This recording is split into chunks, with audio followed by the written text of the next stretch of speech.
అంబరధరం విష్ణుం శశివర్ణం చతుర్భుజం ప్రసన్నవదనం ధ్యాయేత్ సర్వవిఘ్నోపశాంతయే. దేవతలు వెడలిపోగా కమలలోచనైన గౌరీదేవి సౌందర్య దీప్తులను విరజిమ్ము మోహిని రూపం దాల్చెను. ఆమె అరుణగిరి 4 దిక్కులను రక్షింప 4 బ్రహ్మచారులను నిలిపెను. శైలపుత్రి హిమాలయం నుండి బయలుదేరినప్పుడు ఆమె వెంట సహాయార్థం 4 మాతృకలు వచ్చి ఉన్నారు. వారు దుందుభి, ఆనవమి, సత్యవతి, సుందరి అని పేర్లు గలవారు. వారిని పిలిచి, గౌరీ, మీరు అరుణాద్రిని దర్శింపవచ్చు. వారిలో అలసిపోయిన వారిని, ఆకలి దప్పులచే బాధింపబడు వారిని గాక ఇతరులెవరిని అరుణగిరి దరికి చేరనీయరాదు అని ఆజ్ఞాపించెను. తదుపరి ఆమె తీవ్ర తపోనిష్టలో మునిగిపోయెను. శైలసుతేట్లు గౌతమాశ్రమమును తపం గావించుచున్న దినములలో వాతావరణమంతయు సుఖప్రదంగా ఉన్నది. సూర్యతాపం ఎన్నడూ దుర్భరం కాలేదు. సకాలమున వర్షములు కురిసి ఆశ్రమ వృక్షములన్నయూ ఫలపుష్పభరితములై ఆహ్లాదమును గొల్పుచుండెను. జంతుజాలమంతయు పరస్పర విరోధములు మరచి నిర్భయంగా సంచరించుచున్నవి. అరుణాచలం చుట్టూ 2 యోజనముల కైవారంలో 4 శూరులైన బ్రహ్మచారుల రక్షణలో భయం అనేది కానరాక, పరపీడన కాని, వ్యాధిపీడ కాని లేక సర్వజీవులు సుఖంగా జీవించుచుండరి. శివప్రణయిని శివప్రీతి కొరకు చేయుచున్న ఆ తపము దివానిసలు నిర్విరామంగా ఆచరించుచు కూడా ఇంకనూ తృప్తి చెందదాయను. అంతలో మహిషాసురుడు వేట కొరకు ఆ ఆశ్రమ పరిసరారణ్యాలకు బయలుదేరినాడు. దైత్య సైన్యం మృగములను వేటాడి వారిని భక్షింపసాగినది. ధనుర్బాణములు ధరించి వచ్చడి సైనికులను చూసి కొన్ని జంతువులు ఆశ్రమ పరిసరాలకు పారిపోయినవి. వారిని అనుసరించిన దైత్యులు వారిని చంపపోగా అటకు చేరుకున్న బ్రహ్మచారులు వారిని వారించినారు. ఏమి విశేషమిచ్చట అని అడిగిన దానవులకు వారు గౌరీదేవి గౌతమాశ్రమమును తపం గావించుచున్న వైనము తెలిపిరి. ఆమె తపోభూమిలో ఎవరూ ప్రవేశింపరాదని ఆమె ఆజ్ఞ అని తెలిపిరి. దాన్ని విన్న దైత్యులు వెనుకకు మరలి తదుపరి చేయదగిన కర్తవ్యం ఆలోచించిరి. వారు పక్షి రూపములు ధరించి ఆశ్రమ వృక్ష శాఖలపై కూర్చుండి జంతువులను భక్షింపదలుచుకుని ఉండిరి. వారికచట సదా కుసుమశోభతైన ఆశ్రమంలో పరమ లావణ్యనిధి అయిన భవాని తపం చేయుట కనిపించినది. ఆమె యొక్క అవధరులేని సౌందర్యం చూసి విస్మయావిష్టులై దైత్య సైనికులు వెనుకకు మరలి తమ ఏలికకు తాము గాంచిన విషయంలో వివరించిరి. అది ఎల్లా విన్న మహిషుడు ఒక వృద్ధుని రూపం దాల్చి గౌతమాశ్రమం ప్రవేశించెను. అతడు పార్వతి చెలికత్తెల చేత పూజించబడి విశ్రాంతి గుణ నిమిత్తమున మరికొంత తడవచ్చుట నిలిచినాడు. ఆ వృద్ధుడు గౌరీ ఎందుకై తపమాచరించుచున్నదని ప్రశ్నించగా పార్వతీదేవి చెల్లులిట్లు వివరించిరి. పతిని ప్రసన్నుని గావించుటకి ఆమె తపం సల్పుచున్నది. ఎంతకాలం తపం చేసిననో ఆమె పతికి దయ కలుగుటలేదు. అపూర్వ శక్తి సంపన్నుడైన ఆ వరుడు అపూర్వ విషయముల చేతనే కాని పొందబడడు.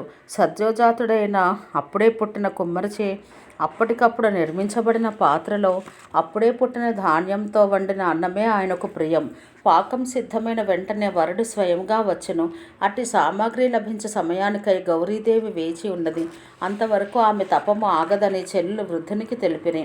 ఇది విన్న మహిషుడు పరిహాసపూర్వకంగా నవ్వి, ఓ బాల, నీవు కోరిన వరుడను నేనే, నీ తపఫలం నేనే. అతులమైన నా సంపదను గురించి వినుము. నేను మహిషాసురుడను.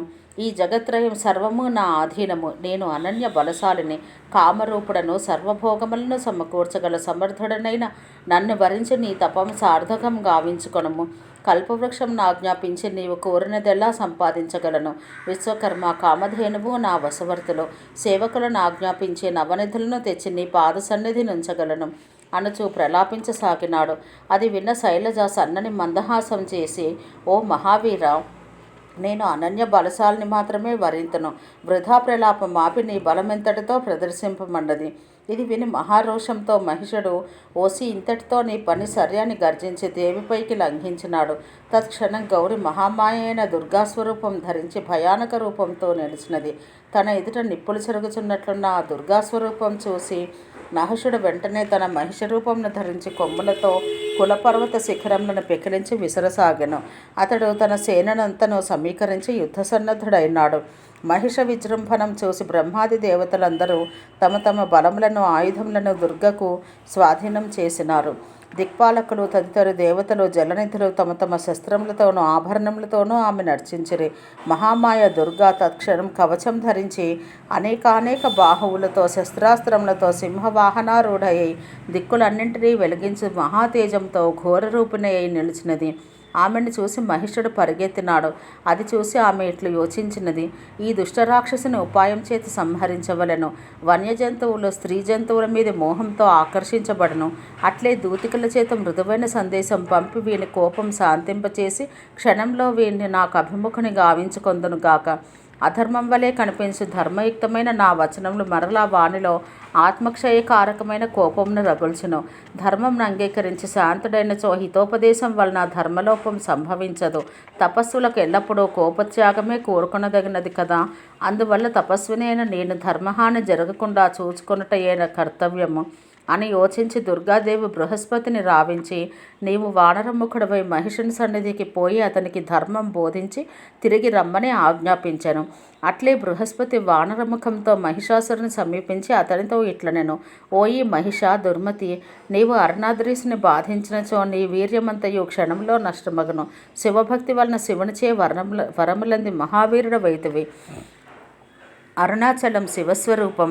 అందువలన అరుణాద్రిని అవజ్ఞ చేసి ఆయన కోపాగ్నిలో మిడతవల్లి నశించవలదు. శివదత్తమైన నీ వైభవమంతయు ఆ అగ్నిలో మాడి మసి అయిపోవును. ఈ ప్రాంతమంతయు ధర్మపరులను శివభక్తి పరాయణులు ఒక తపస్సులు నివసించే భూమి. పరపీడ పరాయణులు ఎల్లప్పుడూ బహురోగగ్రస్తులై దుఃఖింతురు. పూర్వపుణ్యం వల్లను తపస్సు వల్లను అతులైశ్వర్య బలములను పొందిన నీవు దుర్బుద్ధితో దాన్ని నాశనం గావించుకొనుట బుద్ధిహీనత. నీవు చూసిన ఆ కన్యను నేను కూడా చూచి తిని. ఆమె విశేష బల సంపన్న. ఆమెని అబలగా భావించవలదు. అరుణాద్రి శక్తియే ఆమె. ఎవరి చేతనూ జయింపబడదు. ధర్మబుద్ధి కలిగి శాస్త్ర సమ్మత వచనములతో నీవు శాంతించకపోయినచో నీ సమస్త సైన్యమును తెచ్చుకొనుము. ఏ సైన్యంతో లోకములన్నింటినీ జయించితివో ఆ నీ సైన్యమును క్షణంలో నా తేజస్సుతో కబలించి వేయుదును. నీ సాయుధమైన సైన్యమును సద్యోజాతమైన నా సైన్యం క్షణంలో నశింపచేయును. నీకును నీ సైన్యమునకు ముక్తి ఉండదో లేదో ఎవరెరుగుదురు. శివ మనోగతం ఎవరికీ ఎరకపడదు కదా. ఇంతగా వారింపబడినను నీవు దుర్బుద్ధిని వదలనిచో తత్ఫలం అనుభవింతవు. పూర్వకర్మం ప్రేరితమైన కార్యములను ఫలములను అనుభవించక ఎవరికీ తప్పదు కదా. ఇంతవరకు శివభక్తుడైన నీపై కరుణ చేత ఇంత దూరము తెలియజెప్పి తిని అన్న దుర్గాదేవి సందేశం బృహస్పతి మహిషునికి అందించినాడు. అది విని క్రోధోద్రిక్తుడైన మహిషుడు అతన్ని మింగబోయినాడు. మాయాబలంతో బృహస్పతి క్షణంలో అదృశ్యుడయ్యను. తత్క్షణం మహిషాసురుడు తన సైన్యంనంతటిని సమీకరించి అరుణాద్రిని చుట్టుముట్టినాడు. మహాసముద్రం వంటిదియు వివిధ ఆయుధధారియు అద్భుతము అయిన ఆ మహాసైన్యం చూసిన క్షణంలో దుర్గా తన తేజస్సుతో మహాసైన్యంను సృజించి వేసినది. ఒక్క కంటి వారు, ఒంటి కంటి వారు, చెవులు వక్షోజములు వేలాడుచున్నవారు, కాళ్ళు చేతులు తలలో వంకరగా ఉన్నవారు, ఎంతోమంది భూతగణములు మహాసూరులు ఉద్భవించినారు. ఓ ఈ దుష్టరాక్షసుడా, నా ఈ సైన్యం నీ సైన్యంనంతయు కబలించి వేయును. ఇది చాలనిచో నేనే నీ అశేష సైన్యంను మింగివేయుదును. నీవేమయూ చేయజాలక ఊరక చూచుచుండవలసిందే అనిచో దుర్గ గర్జించినది. వెంటనే సమస్త గణములు యోగిని గణములు శంఖమును పూరించిరి. దుర్గాదేవి క్రోధపరవశై దైత్య వినాశమునకు ఉంకించినది. ఆ దేవి యొక్క మహాభీకర రూపం చూసి భీతులైనను దైత్య సైనికులు తమ స్వామి ముందు తమ బలంను ప్రదర్శించబోనిరి. దైత్య సైన్యం ప్రయోగించిన ఆయుధములన్నింటినీ దుర్గా సైన్యం బాణవర్షంతో తుత్తునియలు గావించినది. మహిషాసురుని సైన్యంలో రథగజ తురగ పదాతి వర్గంతో గౌరీ సైన్యమైన భూత భేతాల పిశాచగణములు తలపడి భీభత్సం సృష్టించినవి. వివిధ ఆకారములు ధరించిన డాకిని సాకిని యోగిని గణములను గౌరీ సృజించిన పిశాచ ప్రేత రాక్షస గణములు కలిసిన గౌరీ సైన్యమునకు దైత్య సైన్యమునకు సంకుల సమరం సంభవించింది. గౌరీ సైన్యం ఒక్క త్రుటిలో దైత్య సైన్యాన్ని కబలించి వేసింది. సాయుధ అయిన ఆ మహామాయా స్వరూపిణి దుర్గాదేవి తేజస్సు దుర్నిరీక్షమైపోయినది. దైత్యుల రక్తమాంసలను భుజించే భూతగణముల ఆనందంతో నృత్యం చేసినవి. కైలాసం నుండి పార్వతీ సహాయార్థం వచ్చిన నలుగురు మాతృకలు సత్యవతి, అంతవతి, దుందుభి, సుందరి దుర్గను అనుసరించిరి. దేవిచే సృజించబడిన దంష్ట్రాకరాల వదన అయిన చాముండి దైత్యుల వస మాంస రక్తమును తాగి తృప్తి చెంది భీకరయ్యి ఒక దైత్యుని తల చేత పట్టుకుని సైన్య మధ్యంన విహరించసాగినది. ఆమెను గాంచి మహిషుడు తీవ్ర కోపోద్రిక్తుడై కన్నులు భీకరముగా తెరిచి కొమ్ములతో మేఘములను చీల్చి పర్వత శృంగములను పెకలించి అగ్నిశిఖ వంటి నాలుకతో గిరిశిఖరములను నాకుచు భూమిని కాలిగిట్టలతో దున్నుచు ధూళి రేపుచు దిగంతములకు వినిపించు భీషణ గర్జనలతో దేవతలను భయభ్రాంతులను గావించినాడు. అతడు తన బాలముతో దేవసేన యొక్క ఆయుధములన్నింటినీ విరగ్గొట్టినాడు. తన మృత్యువుపై తానే ఉరుకుచున్నట్టు అతడు సింహవాహనారూఢైన భవానీదేవి పైకి ఉరికినాడు. ఓం సహనాభవతు సహనౌ భునత్తు సహ వీర్యం కరవావహై తేజస్వినావధీతమస్తు మా విద్విషావహై. ఓం శాంతి శాంతి శాంతి.